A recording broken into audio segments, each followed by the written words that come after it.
16절부터 24절 말씀이 되겠습니다. 요한복음 16장 16절부터 24절. 여기 찾으셨으면 우리 다 같이 우리 합독하겠습니다. 시작.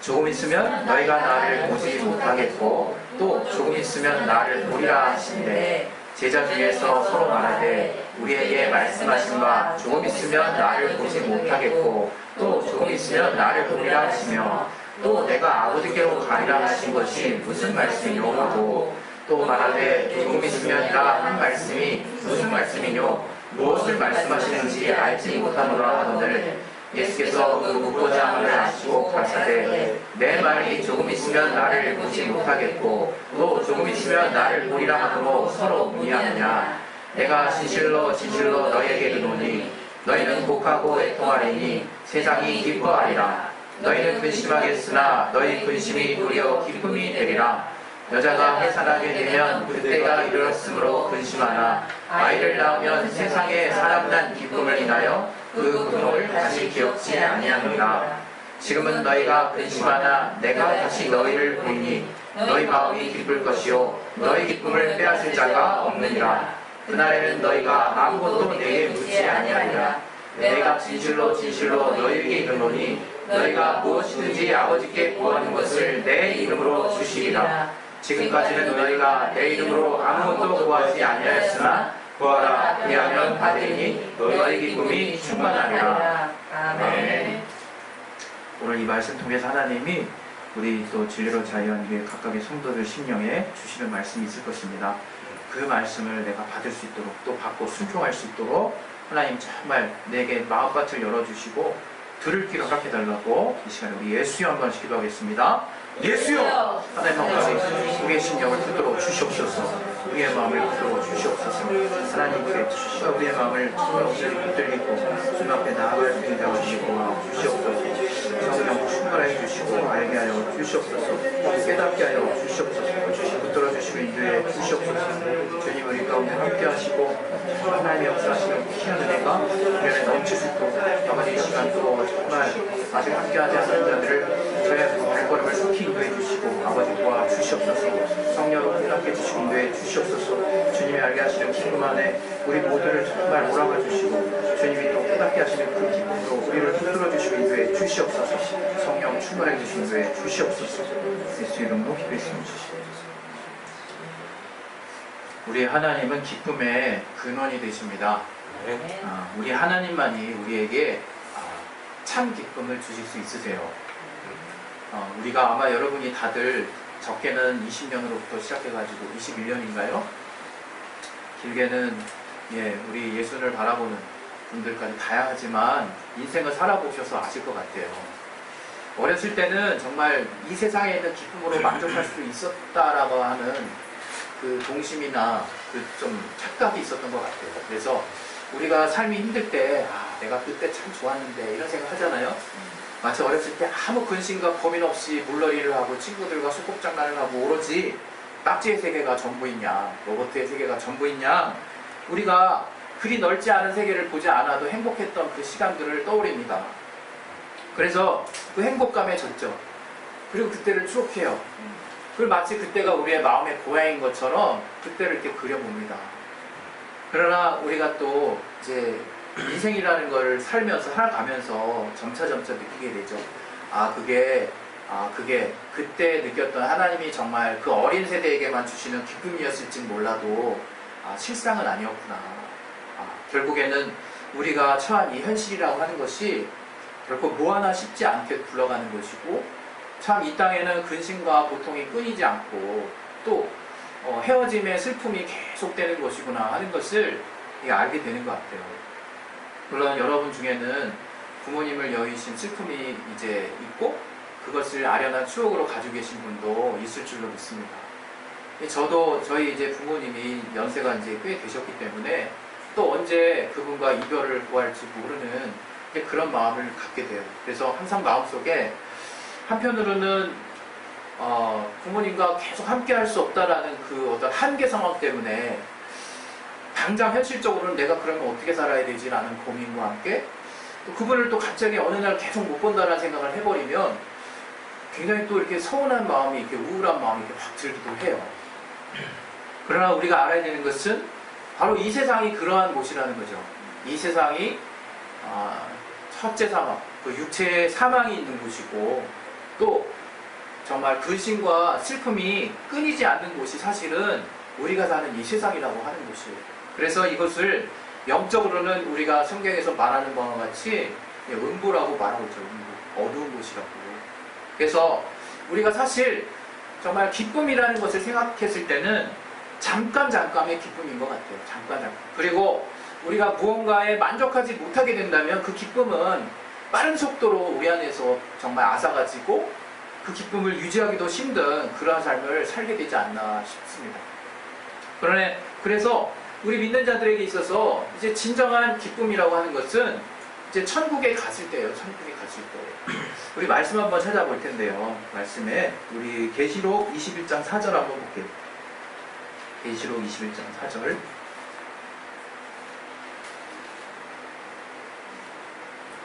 우리 같이 한번 읽어보겠습니다. 시작. 모든 눈물을 그 눈에서 씻기심에 다시 사망이 없고 애통하는 것이나 곡하는 것이나 아픈 것이 다시 있지 아니하리니 처음 것들이 다 지나갔으리라. 네. 네, 우리의 눈물을 주님이 다 씻기실 때요. 그리고 사망이 없어요. 사망이. 우리가 누군가 죽는다는 거, 우리가 동시에 죽지 않는 한 누군가 우리는 이별을 해야 돼요. 사별을 해야 되죠. 그리고 그래서 복하는 것이 끊이지 않는 곳이라 해요. 아픔이 있고 더불어서 그 헤어짐이 있기 때문에 또 얼마나 그럴 때마다 우리는 슬픈지 몰라요. 그러나 이 천국에서는 다시는 애통하는 것이나 사망이나 곡하는 것이나 아픔이 없다는 거예요. 여러분이 정말 그 소망이 여러분 안에 정말 구체적이고 분명해지시기를 예수 이름으로 축원드립니다. 할렐루야. 그래서 하나님이 궁극적으로 우리에게 이제 그러한 기쁨을 주실 거예요. 우리가 이 땅에서 신앙생활하는 또 하나의 목적 중 하나도 그 나라 가서 정말 우리가 하나님이 우리를 자녀로 삼으시고 그 후사로서 주시고자 하는 그 기업의 풍성함이 얼마나 엄청난지를 우리는 또 소망하는 거예요. 정말 그걸 믿는 것이 또 믿음이라고 저는 믿습니다. 그런데 더불어서 또 이 땅에도 그러한 기쁨이 있을 수 있다는 거예요.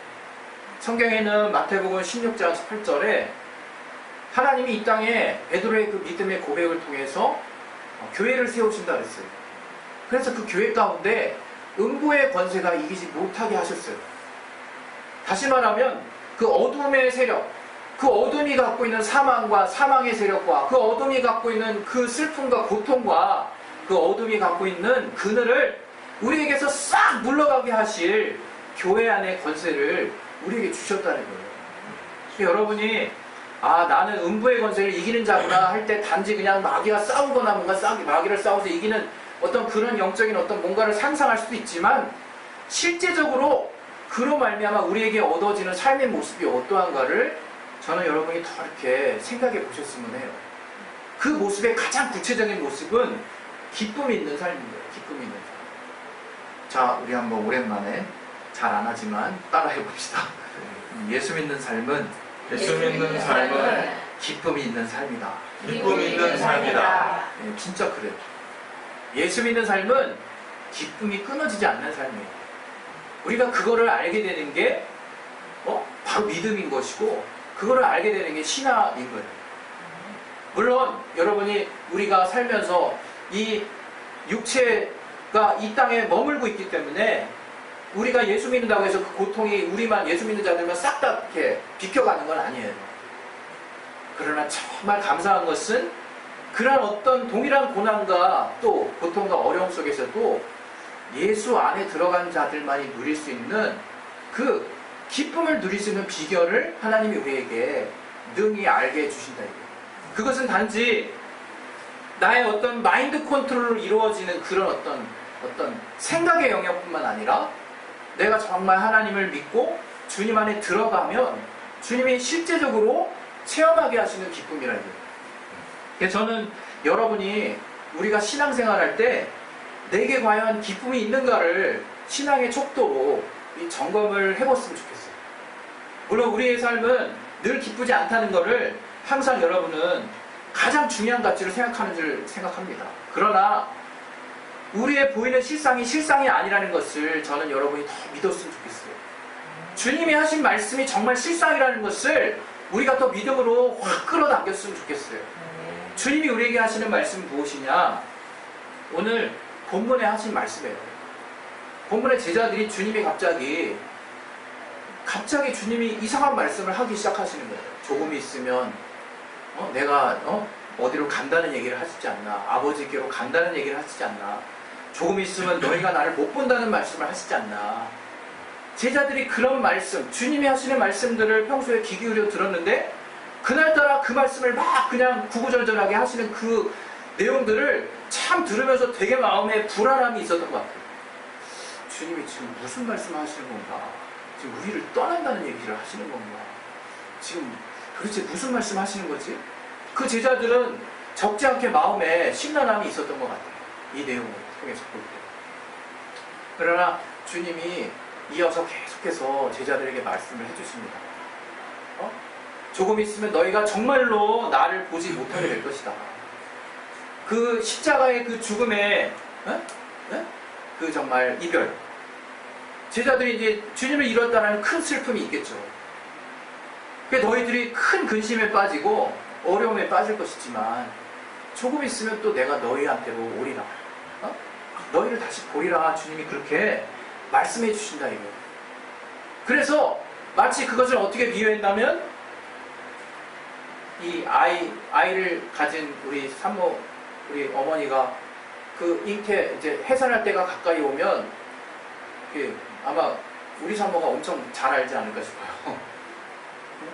해산할 때가 가까우면 이게 고통이 진짜 이렇게 이루 헤아릴 수 없다 그러잖아요. 진짜 그 남자들은 그 사실 하나만으로 해도 이렇게 정말 겸손해야 돼요. 그 사실 하나만 해도 그냥 정말 감사하다 우리 아내 되는 사람들이. 그러나 제가 우리 아내랑 그런 얘기를 가지고 몇 번 해봤는데 저도 그게 미안하죠. 그 아이가 태어나는 기쁨보다 아내가 겪을 고통이 참 미안하죠. 근데 신기하게 아내랑 저랑 이제 첫째 아이를 낳은 그 기쁨에 사로잡혀서 나도 모르게 서로 동의하고 있는 거죠. 둘째에 대한 생각, 또 셋째에 대한 생각, 또 넷째에 대한 생각. 그러다가 지금 다섯째가 나왔잖아요. 아주 풍성한 가족이 됐죠. 그러나 그때마다 분명히 산모는 애가 태어날 때 엄청난 고통을 겪어요. 그게 실제적인 고통이야. 실제로 남이 대신해 줄 수 없는 내가 겪어야만 하는 그런 고통이라고요. 그걸 어떻게 대체할 수 있겠습니까? 내가 그 고통을 다 감내를 해야 애가 나오는 거예요. 그런데 신기하게 애가 나오고 나면요, 아내가 아주 꽝도 그 아이 나온 기쁨을 인해서 얼굴이 그냥 쫙 펴진다. 이거 아빠는 말할 것도 없고, 엄마가 그 고통이 있는 그 시간을 보내면서도 아이 때문에 행복해한다. 바로 주님이 우리에게 우리의 형편, 우리의 삶이 이와 같다라고 하는 것을 정말 우리한테 분명하게 말씀해 주신 거라. 우리가 정말 주님과 함께하다가 주님이 없는 그 외로움이 사실은 믿지 않는 자들의 어떤 삶이라고 저는 봐요. 저들은 자기의 신념을 가지고, 물론 가족이라는 구성원 때문에 마음을 위로할 때가 있죠. 그러나 저들 안에서 궁극적으로 해결되지 않는 그 정말 공허함과 그 외로움과 그 정말 근심, 또 떠나지 않는 근심들은 극복이 되지 않는 거예요. 이 제자들이 가졌던 걱정이 바로 그거라. 정말 어둡고 힘든 곳에 계속 있었다가 갑자기 주님이 나타나신 거예요. 그러면서 주님이 저들 각각을 부르시네. 제자들을 다 일일이 부르시네. 그러면서 주님이 그 3년 반 동안이나 저들과 계속 함께 하시는 거예요. 근데 제자들의 마음 가운데서는 내가 주님과 함께 하면 난 뭐든지 할 수 있겠다. 행복하다. 나는 주님과 함께 하는 것이 너무 기뻐. 라는 그 로마의 압정하에서 우울하고 자기의 삶을 살기에도 버거웠던 저들이 주님께 자신의 삶을 의탁하고 의뢰하기 시작하면서 저들의 삶에 기쁨이 넘쳤다 이거. 기쁨이 큰 기쁨 가운데 함께했다 이거예요. 그러나 어느 날 주님이 갑자기 이런 뜬금없는 말씀을 하시는 거예요. 조금 있으면 내가 너희들을 떠났다. 그리고 조금 있으면 내가 아버지께로 간다. 너희가 나를 보지 못함에 인해서 큰 슬픔이 있을 것이다. 세상은 참 기뻐할 것이다. 이런 말씀을 하신다 이거예요. 그러나 주님이 정말 말씀하신 대로 우리가 아는 바대로 주께서는 죽고 부활하셔서 제자들 가운데 다시 나타나셨어요. 저희들 가운데 정말 자신을 다 보이시고 함께 하신 다음에 이제 주님이 저들과 영원히 함께 하실 그 방책을 세우십니다. 우리가 아는 바와 같이 자가 하늘 보좌에 오르신 후에 아버지로부터 성령을 받아서 우리 모든 믿는 자들에게 부어주신다 이거예요. 그래서 임마누엘 하나님이 우리와 함께 하시다라는 그 약속의 말씀처럼 이제 주님이 성령을 통해서 우리 안에 영원히 함께 하시는 그런 존재가 됐대요. 우리는 사실 그래서 내가 어떠한 상황에 처했든지 불안할 필요가 없어요. 불안할 필요가 없어요. 그리고 내가 아무리 사실은 물론 우리의 육신에 정말 정을 나눴던 이 땅에 여전히 우리도 예수 믿는 자들이라고 이 땅에 붕붕 떠서 지내는 게 아니니까 그런 정말 사랑을 나누고 관계를 나눴던 사랑과의 이별이나 사별을 통해서 슬픔을 갖습니다. 그리고 이 땅에 우리가 정말 노력하지 않으면 결실을 얻지 못하는 그런 현실들 때문에 우리가 많은 또 근심과 어려움에 처해지죠. 그러나 분명히 매 순간 우리가 기억해야 될 게 있어요. 매 순간. 그거는 주님이 이제 영원히 나와 함께 하신다는 거예요. 예수님이. 성령으로 그 내 안에 늘 함께 하시고 나보다 더 나를 걱정하시고 나보다 더 나를 심한 또 정말 근심으로 또 그의 정말 말할 수 없는 탄식으로 하나님께 또 기도해 주시고 우리와 늘 함께 하시는 그런 상태가 된 것이 바로 우리 하나님의 자녀의 신분이라는 거예요. 과거 그 구약의 하나님을 섬기는 예법에 그 성막에서 우리 성소에서 이루어졌던 일들이 지금 우리에게 구체화 된 것인데 그 중에 그 정말 그 촛대사에 정말 교통하시는 성령의 인도하심과 함께 하심이 지금 우리에게 있다 이거 우리에게. 우리는 성령이 늘 함께 하심으로 기뻐하지 않을 수가 없는 존재가 된 거예요. 여러분이 그 사실을 늘 성령 안에서 깨달으셔야 된다 이거. 그리고 여기에 더해서 하나님이 우리를 어떻게 만들어 버리셨느냐? 우리를 그리스도의 몸으로 만들어 버리셨어요. 그리스도의 몸으로. 이제 더 이상 홀로 괴로워하지 않도록, 홀로 슬퍼하지 않도록. 이제 우리를 예수 이름으로 또 그 주님의 보혈로 또 한 성령 안에서 우리를 한 몸으로 탁 뭉쳐주셨다 이거예요. 우리는 교회를 알아야 돼요. 교회를. 지금 우리는 이 지역교회에 속해서 또 우리에게 부여하신 특별한 사명의 부르심을 따라 또 이렇게 작은 규모로 모였어요. 그러나 우리만 교회가 아니에요. 우리만. 이 좀 더 확대하면 예수 이름으로 모여진 각각의 교회가 또 지체가 되는 거예요. 그게. 그렇게 우리나라 또 전체에 또 한 몸을 이루는 거예요. 또 그렇게 우리나라 한 몸으로는 그 지체가 전 세계에 또 예수를 믿는 지체 가운데 또한 지체가 되는 거예요. 그 지체가 또 예수 이름으로 또 온 세계가 또 하나로 또 모여진다 이게. 그 무형의 교회에 우리는 그렇게 하나 되고 있다는 것을 알아야 돼요. 그래서 우리가 때로는 정말 우리나라의 정반대에 떨어진 사람들을 위해서 눈물로 기도할 수 있는 그런 하나된 심령이 우리 안에 기본적으로 있어야 된다. 주님이 우리에게 선교를 명하신 이유가 뭘까? 왜?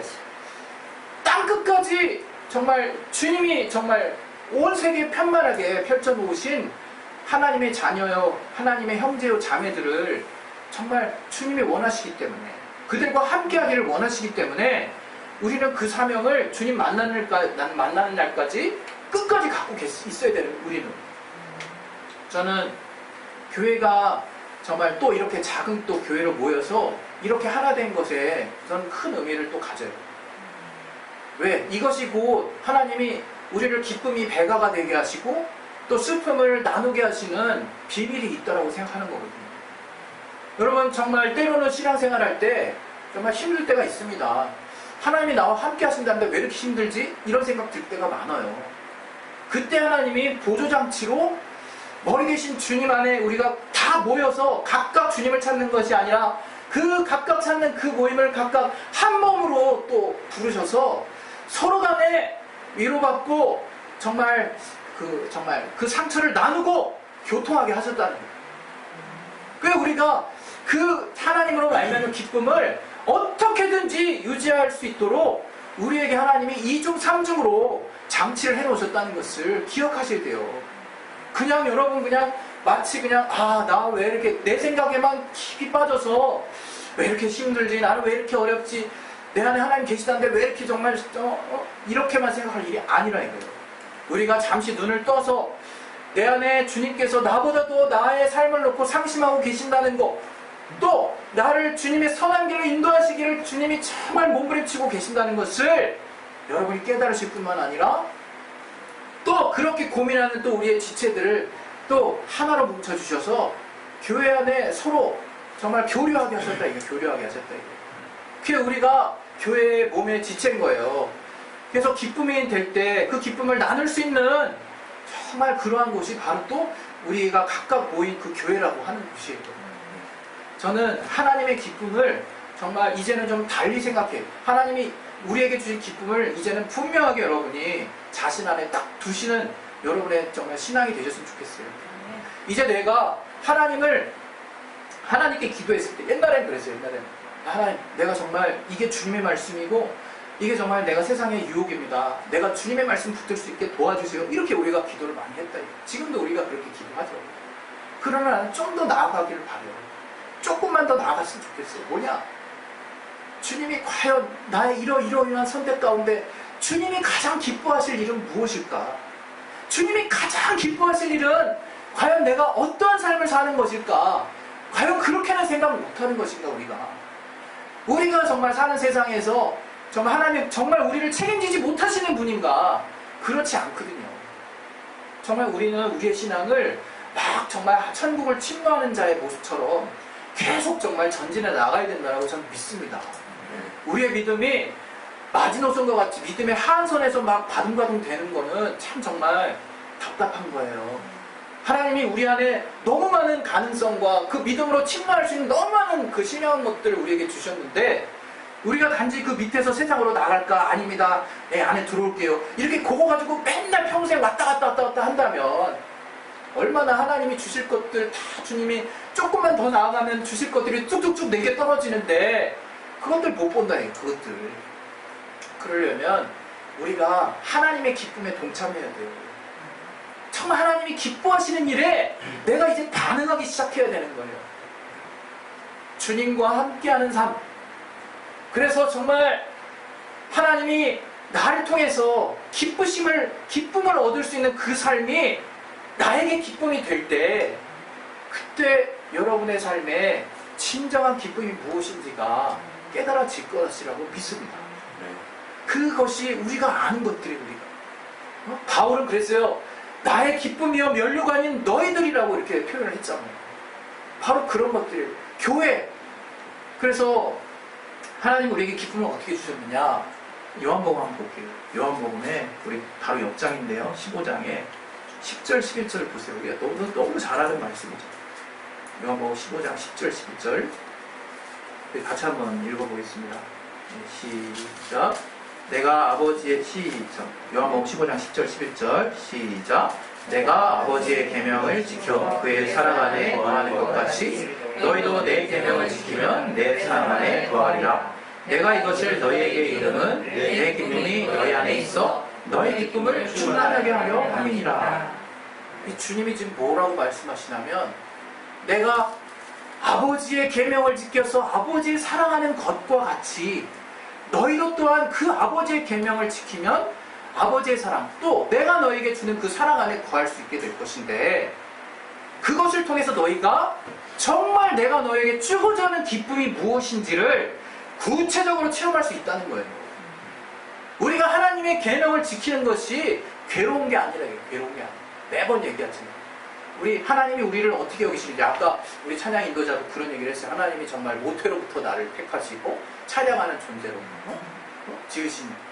그 얼마나 정말 그게 그냥 단지 우리의 감상을 자극하는 말씀입니까? 실상이라 해요, 실상. 그렇게 지으셨대요. 그런데 우리 또 말씀 같이 볼게요. 우리 전도서 2장 26절 보세요. 그건 나중에 보고 스바냐 3장 17절 붙여봅시다. 스바냐 약간 구약 후반부에 있습니다.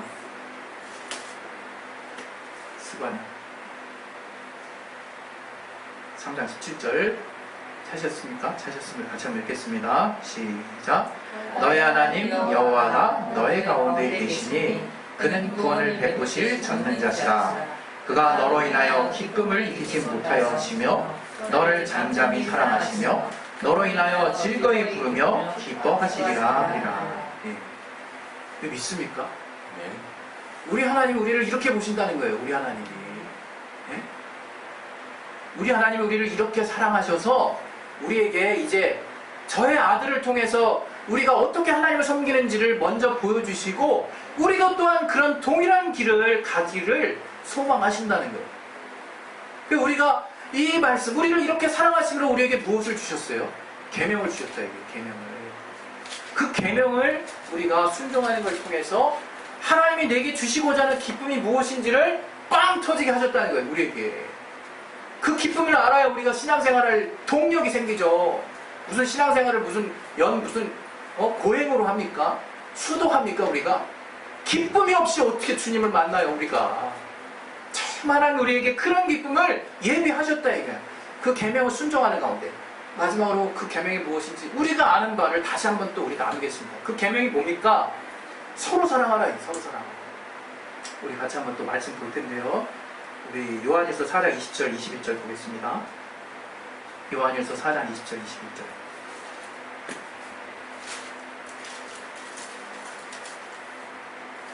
예, 20절, 21절. 시작. 누구든지 하나님을 사랑하노라 하고 그 형제를 미워하면 이는 거짓말하는 자니 모든 바 그 형제를 사랑치 아니하는 자가 보지 못하는 바 하나님을 사랑할 수가 없느냐. 우리가 이 계명을 굳게 받았으니 하나님을 사랑하는 자는 또한 그 형제를 사랑할지니라. 예, 그래서 너희가 서로 사랑하면 너희가 내 제자인 줄 알리라. 이렇게 또 요한복음 또 말씀하셨어요, 주님. 뭐냐면 우리가 주님의 제자요, 주님의 사랑을 받은 자, 하나님께 붙은 자, 하나님을 믿는 자라는 걸 어떻게 증명이 되느냐? 바로 형제 사랑하는 걸 통해서 증명이 된다는 거예요. 우리가 때로는 어떤 오류에 빠지냐면 내가 하나님께 받은 말씀을 끝까지 상대방에게 설득시키고 굴복시키려고 하는 마음만 잡득해. 그러나 그런 말을 굴복시키려고 상대는 하나님의 피로 산 정말 생명보다 귀한 영혼이에요. 절대로 미워해서는 안 되는 영혼이라 이거예요. 그 사랑을 하나님 우리에게 주신 거예요. 그걸 복음이라고 얘기하는 거예요. 그걸 진리라고 얘기하는 거예요. 내가 갚을 수 없는, 형언할 수 없는 사랑을 받은 거. 그래서 그 사랑대로, 그 계명대로 서로 사랑하라고 하시는 그 말씀을 내 안에 항상 제일 중요한 가치로 두는 거. 그렇게 됐을 때 하나님의 기쁨이 내게서 떠나지 않는다는 것을 주님이 우리에게 체험하게 하신다는 거예요. 여러분, 이거 때로는 어려울 수 있어요. 왜? 우리가 기질도 다 틀리고 또 우리의 사상, 가치도 다 틀리고 태어나서 자라온 과정도 다 틀리고 어떻게 함께 마음이 맞습니까? 그러나 우린 주의 말씀으로 하나 된 자들이라는 거 잊지 마세요. 기질로 하나 된 거 아니고 커뮤니티 동호회도 아니고 뭔가 삐리 통해서 만난 것도 아니에요. 다 틀릴 수밖에 없어요. 그러나 하나님이 사랑으로 하나 되게 하셨고 주님의 피로 하나 되게 하셨고 성령으로 하나 되게 하셨다 이거예요. 하나님으로 하나 되게 하셨다 이거예요. 우리가 그걸 믿지 않으면 우리는 뿔뿔이 흩어질 수밖에 없는 거예요. 정말 이 시간에 하나님이 우리에게 주신 기쁨이 정말 여러분에게 평생 유지되길 바랍니다. 그것은 하나님이 우리와 함께 하시고 우리 안에서 또 계속해서 하나님의 말씀을 생각나게 하셔서 그 말씀을 순종하려고 내 안에 기쁨으로 주님의 삶에 동참하려고 하는 자들 가운데 주님이 그 기쁨을 계속해서 넘치게 해주실 줄로 믿습니다. 이 시간에 정말 기도합시다. 우리가 뭐 정말 남볼 겨를이 어디 있겠습니까? 저부터 시작해서 저는 사실 뭐 이렇게 말씀 전하는 것을 하나님이 정말 직분을 주셨기 때문에 하는 거예요. 그렇지 않으면 내가 이런 말씀 전할 자격이 없다 생각해요. 우리 시간에 기도합시다. 기도하실 때 정말 하나님 우리를 또 이렇게 사랑하셔서 그 계명을 주셨는데 그 계명은 옛부터 들어온 바라고 요한이서에 말씀하셨습니다. 그것은 율법에서도 말하는 바요. 우리가 별로 달라진 것이 없는 하나님을 사랑하는 것이요, 이웃을 사랑하는 것이요, 이제는 하나님이 우리에게 정말 극복해 하신 그 하나님의 사랑으로 사랑하라고 하는 그 말씀을 내가 평생 지킴으로 말미암아 하나님이 내게 주시는 그 기쁨, 또 하나님이 이 교회에게 주시는 기쁨, 내가 그 영혼을 사랑함으로 누릴 수 있는 그 기쁨이 나의 삶을 통해서 평생 끊어지지 않게 도와주시옵소서. 우리 이것을 놓고 우리 예수여 한번 하시고 기도하겠습니다. 예수여, 하나님 아버지, 우리에게 하나님 우리에게 주신 기쁨이 넘칠 수 있게 도와주시옵소서. 아버지, 우리는 이 순간 참으로 부족한 존재요, 하나님 없이는 살 수 없는 그런 타임에도 아버지, 우리의 무릎을 주장하고 우리의 세상의 가치들을 내세우고 있습니다. 그러나 아버지, 주님이 없이는 우리는 살 수 없는 자라는 것을 깨닫게 하여 주시옵소서. 주님이 없이는 아무것도 할 수 없는 자라는 것을 알게 하여 주시옵소서. 주님이 함께 하시는 기쁨이 가장 큰 기쁨이요, 내가 평생 주님 앞에 나아갈 때 무엇을 통해 하나님을 기쁘시게 할지 참으로 믿음으로 주님을 정말 기쁘시게 하는 자들에게 도와주시고, 하나님 앞에 하나님이 우리에게 주시는 영혼의 원천, 바로 그 말씀을 그 계명, 영혼을 사랑하는